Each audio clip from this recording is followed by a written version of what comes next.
Ok les gars, aujourd'hui ça va être une vraie vidéo. Ça va être encore une fois une vraie vidéo. J'espère que vous allez tous très bien. En tout cas, moi je vais super bien. Aujourd'hui, on va parler d'un sujet ultra important. Vous l'avez vu dans la description de toute façon.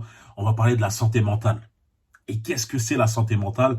Non, c'est pas savoir si tu dois aller en hôpital psychiatrique, si t'es fou ou non. Non, la santé mentale, c'est savoir si tu te sens bien dans ta tête. Si tu te sens bien, tout simplement, tout, dans ta tête, dans ton corps, dans ta vie en général. Si t'as pas de mauvaises pensées constamment, si t'es pas là tout le temps à te rabaisser, à te diminuer. Beaucoup de personnes, même j'ai envie de dire, ouais, c'est homme ou femme, mais beaucoup de personnes vivent ça au quotidien. Ils se sentent mal. Ils ont des paroles désobligeantes vis-à-vis de eux-mêmes. Ce qui va tout simplement les freiner dans leur vie de tous les jours. Que ça soit dans leurs objectifs, au travail, dans leur vie perso, etc. Et donc la santé mentale est extrêmement importante pour tout simplement s'épanouir. D'accord? Et non, c'est pas quelque chose de fragile, de faible, d'en parler. Justement, c'est plutôt faible d'essayer d'esquiver et de tout simplement se divertir pour éviter de subir ça. Il y a beaucoup de mecs qui tout simplement se sentent mal. Ils se sentent mal, ils ont des sortes, même des débuts de dépression quasiment. Début de dépression, tout simplement, comme j'ai dit, parce que ils vivent des situations au quotidien où ils ne s'entendent pas avec leur famille. Au taf, ça se passe mal. Ou sinon, dans leurs études, etc., ça se passe mal aussi. Ils n'ont pas vraiment d'amis, ils se sentent seuls. Et ils essayent tout simplement de combler, non pas de combler, de masquer ce problème-là en se divertissant. Que ça soit avec des jeux vidéo, moi j'ai rien contre les jeux vidéo, quand je vous ai dit, si tu travailles toute la journée, boum, tu veux te divertir l'esprit, tu veux t'amuser un peu, bien sûr joue, mais si tu le fais pour des mauvaises raisons, comme j'ai dit, masquer le fait que tu te sentes mal, c'est mauvais. Les films, les séries, aller en soirée, toujours en soirée, se bourrer, etc. Si vous faites tout ça juste pour masquer le fait que vous vous sentez mal, et non tout pour décompresser d'une journée où vous avez bien taffé, d'une semaine où vous avez bien taffé, pour célébrer, etc., quelque chose d'important, c'est mauvais. Donc prenez soin de votre santé mentale et je vais vous donner quelques conseils. Et on va aussi regarder une petite vidéo où c'est Patty the Baddy, un de mes combattants, enfin Patty the Baddy c'est son surnom, mais c'est Patty Pimpet, un de mes combattants préférés à l'UFC, une star grandement montante, qui lui va justement faire un petit discours par rapport à ça, et il est ultra intéressant, donc on va le voir ensemble. Avant tout, vous connaissez la routine, là je suis en train de débiter, n'oubliez pas de liker, de partager, de vous abonner, de nous rejoindre, la meute et moi sur Patreon. D'ailleurs la communauté On est ensemble, je vais revenir, je vais parler de ça dans la vidéo, ça peut aider justement lorsque tu as une santé un peu mentale d'être on va dire, entouré de personnes fortes. Donc nous rejoindre sur Patreon, contenu vrai, exclusif chaque semaine. D'accord? On parle sans langue de bois, ça fait plaisir. Et nous rejoindre sur Instagram, Brian.foril. Je sais pas si je l'ai déjà dit, si je l'ai déjà dit, on va pas perdre plus de temps que ça, de toute façon je le répéterai à la fin. Et on va regarder la vidéo ensemble de Paddy The Baddy sur son discours. Là c'est traduit via YouTube, donc il y a quelques mots des fois qui partent, mais en vérité on va comprendre le message à 100%, ok? Regardons ça ensemble. Backstage of the O2 Arena with Paddy Pimblett, who just submitted Jordan Levitt at UFC Fight Night. And, I mean, man, a lot of emotions going on for you this week. Tonight, it sounded like. Can you tell me what's going through your head? Well, obviously, as everyone knows, I brought Baby Lee with me last time. He lost his battle a couple of weeks ago. He died at 4 years of age. And then I had some other horrible news the other day. 5 hours before it was due to weigh in, I woke up and found out one of my mates had killed himself. So it's been a hard week, to be honest. It's been a very hard week. Not just with the fight and the wake up, I've had so many other things in my head. I mean, all of this stuff is hard as it is. Was it hard in terms of just emotion, like getting to the fight itself? The last few days all I've done is sit and cry and stuff, and that's just try and put in the back of my mind, but I can't now, it's overcome me, you know what I mean? As I said there, I just wish lads would talk more. You know, women speak to each other all the time if you've got something on their head, but lads don't, they sit in and they bottle it up and they end up taking their own lives, something that they can't take back. Men just need to talk more, lad. Just need to get it off the chest. Were you able to get out of your head before the fight started, Paddy, or was this weighing on you even as you were walking to the cage tonight? Yeah, even standing in the back before when he was about to walk out. Just had Lee and Ricky on my hand constantly and wanted to do them proud. Franchement, c'est un message assez fort que Patty vient de nous donner là, justement. Comme je vais vous remettre un peu dans le contexte, pour ceux qui savent pas, il a parlé de Baby Lee, d'un ami à lui, etc. Baby Lee, c'était le nom d'un enfant, tu vois, d'un bébé tout simplement de 4 ans, qui avait le cancer. Et lui, Patty avait affiché son soutien, avait posté sur Instagram, etc. Et pour essayer d'encourager, justement, le bébé à vaincre tout simplement le cancer, à passer au-dessus, à gagner, comme il dit, sa bataille. Malheureusement, il a succombé à la maladie. Ça, c'est un problème. Et donc, ça l'a forcément, on va dire, impacté dans son mental avant son combat. Là, il a combattu cette soirée. Et en plus de ça, cette nouvelle qui l'a impacté fortement, lui qui avait donné pas mal de soutien, etc. à la famille, tout, il a appris quoi? Que son ami, un ami proche de lui, c'est tout simplement pris à ôter la vie. Je sais pas si je peux dire le S-word. Ça me fait pas rire, tu vois ce que je veux dire? Mais quand je dis, c'est ôter la vie.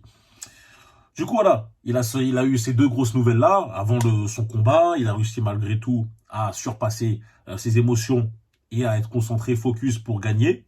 D'ailleurs, c'était un beau combat. Encore une fois, série de victoires. Là, il a invaincu à l'UFC.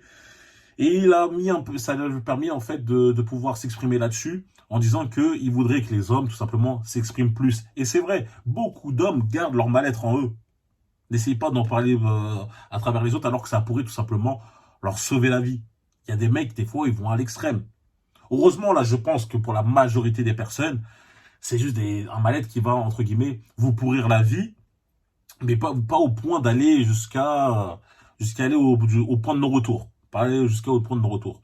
Mais en vérité, moi, justement, c'est pour ça que j'essaye de dire que j'essaye de créer tout simplement une communauté où vous pourrez parler de ce problème-là.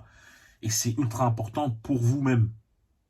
Car il y a des mecs, des fois, ils vont essayer de se comparer. Souvent, les hommes sont comparés par rapport à ce qu'ils font dans la vie, etc., leur réussite, leur métier, blablabla. Ça peut prendre la tête. Ça peut mettre une pression. Dire, attends, je dois faire quoi? Je dois avoir ça, je dois gagner tant, etc. Ça se compare. Ça se compare dans la vie. Lui, il est déjà à ce stade. Pourtant, il est plus jeune que moi, ou il est à ce stade, etc. Moi, j'aimerais bien, etc. Et ça vous impacte. Ça vous blesse. Une des solutions qui veut vous permettre déjà de récupérer un mental plus fort, de surpasser ce côté mauvais, déjà, c'est la salle. Ah, Brian, tu parles que de la salle, t'es obsédé avec. Eh ben oui, pour moi, c'est une thérapie déjà. Ah, je pourrais vous dire tout simplement la solution de facilité. Allez voir un docteur. Allez, au revoir. C'est bon, je termine la vidéo. Et moi, je vais donner des solutions un peu plus concrètes. Déjà, pour moi, s'entraîner, aller à la salle, c'est super important. 1h30, 1h30. Moi, ça m'a aidé. Quand j'étais pas bien, etc. 1h30, loin des soucis. Juste, t'es là, tu pousses, tu te regardes dans le miroir, t'aimes bien ce que tu vois, tac, tac, tac, tu te vides l'esprit. Ça fait du bien. Ça fait du bien, mais d'une force, d'une manière incroyable. Après, le problème, c'est que, comme un film, comme une soirée, comme un jeu vidéo, même si là, au moins, la salle, c'est tu cultives ton corps, tu te mets bien. Après, c'est 1h30, c'est 2 heures à la salle, tu retournes chez toi, tu vas retomber dans ça. Donc, le tout, c'est de chaque fois, d'essayer, chaque jour, de surpasser. Lorsque vous vous dites, par exemple, moi, c'est ce que je me disais, lorsque je me disais des phrases comme, ouais, t'es bête, t'es stupide, qu'est-ce qui se passe, etc., toujours se rattraper. Toujours bannir ces mots-là, bête, con, etc. Tu bannis ces mots-là. Toujours tu dis non, je suis pas bête. Alors tu te reprends tout seul. tu vas paraître pour un fou. Putain, je suis bête. Non, je suis pas bête. Non, ça peut paraître fou au début, mais en vérité, c'est bien, car en fait, tu vas augmenter ton estime de soi. Tu vas te donner une habitude où tu vas arrêter de te dénigrer pour rien. Lorsque tu te sens bien, lorsque tu te sens pas bien, parce que voilà, dans ton taf ça se passe bien, dans ta famille ça se passe pas. Tu te sens mal parce que dans ton taf ça se passe bien. Non, au contraire, tu te sens mal parce que dans ton travail ça se passe pas bien, ou dans ta famille, voilà, ça se passe pas bien. N'hésite pas à voir quelqu'un, un ami à toi. Et quand je parle d'amis, s'il vous plaît, toutes les personnes autour de vous ne sont pas vos amis. Ils ne veulent pas tous vos biens. Certains sont juste là. Comme ça, c'est des figurants. Dans un film, c'est des figurants. Tu t'enlèves un figurant, tu vois, ça change rien à l'histoire du film. T'as compris? Donc, vos amis, vous en avez moins que 5. Moins que le nombre de doigts que vous avez dans une main. 5, là, je suis large. Vous en avez 2, 3. 2, 3, max, à qui vous pouvez parler, dire tout, sans qu'il y ait de jugement. Ça, c'est important. Parlez-en. Dites-vous pourquoi vous vous sentez pas bien. Dès lors que vous allez vider votre sac, ça va vous faire déjà du bien. Ça fait du bien de vider son sac, malheureusement. C'est pas un truc de faible. Lorsque tu parles avec tes amis, ne parle pas de ça à ta copine. Ah, ne parle pas de ça à ta copine. Hein, je sais qu'il y a des gens qui vont dire, mais non, mais à quoi ça sert alors si je peux pas dire ça à ma copine, à ma femme et tout. Non. Moi, je préfère que tu dises ça à ton pote. Car lui, son image de toi ne va pas changer. Tu vois, quelque part, c'est toujours bien de garder une certaine image forte. Ça veut pas dire que, voilà, tu dois... Si, pour moi, tu dois pas essayer de pas quand même pleurer devant elle, mais voilà, ça veut pas dire que tu dois rien lui partager, tu vois. Mais quand c'est trop intime comme ça, je le déconseille. C'est un conseil. Je te déconseille de faire ça. C'est tout. Tu le fais ou tu le fais pas, c'est toi qui vois, tu vois. À tes risques et périls. Ok? Et lorsque tu parleras avec cet ami, ça te fera du bien. Après, tu peux mettre aussi en place une routine. Tu essayes de changer ta routine, de te lever beaucoup plus tôt, de te mettre au sport, de faire de nouvelles activités. En fait, de nouvelles activités où tu apprends quelque chose. Hein, quand je te dis de nouvelles activités, commence pas à encore faire un truc inutile qui va en fait juste te faire perdre ton temps. Hein, nouvelle activité, je m'inscris sur un nouveau site de rencontre. Non, rien à voir. Lis un livre. Là, en ce moment, j'essaye d'apprendre, de réapprendre une langue. Enfin, réapprendre une langue. Je connaissais déjà l'espagnol, entre guillemets, mais d'augmenter mon niveau. Tu vois, j'essaye de faire, en fait, d'augmenter mes compétences. Chaque jour d'apprendre. J'apprends déjà à acheter des livres sur le marketing pour essayer d'être un peu plus fort là-dessus. Parce que pour l'instant, c'est vraiment limite. Tu vois, essayer d'apprendre des nouvelles compétences, c'est intéressant. Et petit à petit, en faisant des efforts, vous allez voir que vous allez sortir de ce pas-là. Vous n'aurez plus le temps d'être en dépression. Vous n'aurez plus le temps de vous sentir mal. Et lorsque vous apprenez, lorsque vous améliorez vous-même, vous allez, en plus de ça, apprécier ce que vous allez devenir. Donc, il n'y aurait plus de quoi vous dire, vous dénigrer. Je pense qu'en fait, il faudrait que je fasse un guide complet. Et j'ai pas envie de faire une vidéo tout de suite de je sais pas combien de temps. Donc, je vais faire sans doute un guide complet. Dites-moi si ça vous intéresse sur comment surpasser tout simplement. Je vais pas dire la dépression, on va dire plutôt un guide complet sur comment avoir une santé mentale forte. Une très bonne santé mentale. Dites-moi si ça vous intéresse. Pour l'instant, là, je vous ai fait, on va dire, un avant-goût, une petite préface, comme dans un livre, je vous ai fait une petite préface. Dites-moi si ça vous intéresse et on va voir ça. J'ai pas envie de faire une vidéo trop longue aujourd'hui. D'accord? En tout cas, c'est le message que je vais faire passer. Là, on a vu par rapport avec Patty Pipette. N'hésitez pas donc à parler à votre ami proche, à essayer de vous occuper l'esprit, que ce soit en faisant du sport, en faisant de nouvelles activités qui vont vous permettre d'acquérir de nouvelles compétences. Dès lors que vous avez des mauvaises pensées par rapport à vous-même, des mauvaises paroles, vous vous reprenez jusqu'à que ça devienne une habitude et que vous allez arriver à terme à bannir tous ces mauvais mots, tous ces mauvais réflexes. Et vous allez voir que vous allez remonter. C'est pas en devenant challenger que vous allez être meilleur, que vous allez vous sentir meilleur. Tu vois ce que je veux dire? Hein, à moins que vous faites ça en pro, tu vois. Mais si vous devenez challenger et à côté, toute votre vie tombe partout, se détruit, hein, ça me ferait penser à l'image. Vous avez l'image du chien qui est dans une maison et tout brûle et il dit « Ouais, je me sens bien. Non, je suis bien. » Ça fait penser à ça. Les gars, non, il faut régler le problème de l'intérieur.